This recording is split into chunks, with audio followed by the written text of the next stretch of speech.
आणि सकाळपासूनच मुंबईमध्ये सर्वत्र मतदान पार पडतंय। पाहूया त्याच संदर्भातल्या टॉप 9 बातम्या। मुंबईमध्ये 3 ठिकाणी शिंदे गट विरुद्ध ठाकरे गट, दक्षिण मुंबई, दक्षिण मध्य मुंबई आणि उत्तर पश्चिम मुंबई लोकसभा मतदारसंघात शिवसेनेचे दोन्ही गट आमने सामने। दक्षिण मुंबईच्या शिंदे गटाच्या उमेदवार यामिनी जाधव यांनी बजावला मतदानाचा हक्क। विजय पक्का असल्याची यामिनी जाधव यांना खात्री।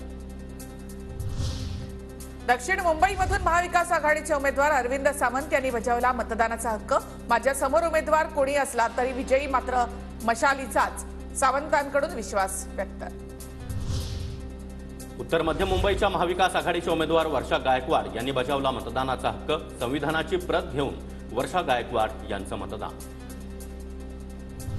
उत्तर मध्य मुंबईचे भाजप उमेदवार उज्ज्वल निकम यांचे कुटुंबियांसह मतदान। मतदार मोठ्या प्रमाणामध्ये मतदान करतील, उज्ज्वल निकम यांनी व्यक्त केला विश्वास।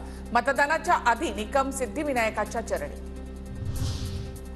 दक्षिण मध्य मुंबईचे शिंदे गटाचे उमेदवार राहुल शेवाळे यांनी देखील बजावला मतदानाचा हक्क।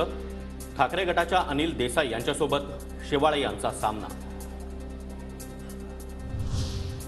शिंदे गटाचे उत्तर पश्चिम मुंबईचे उमेदवार रवींद्र वायकरांनी बजावला मतदानाचा हक्क। वायकरांकडून नागरिकांना मतदान करण्याचं आवाहन।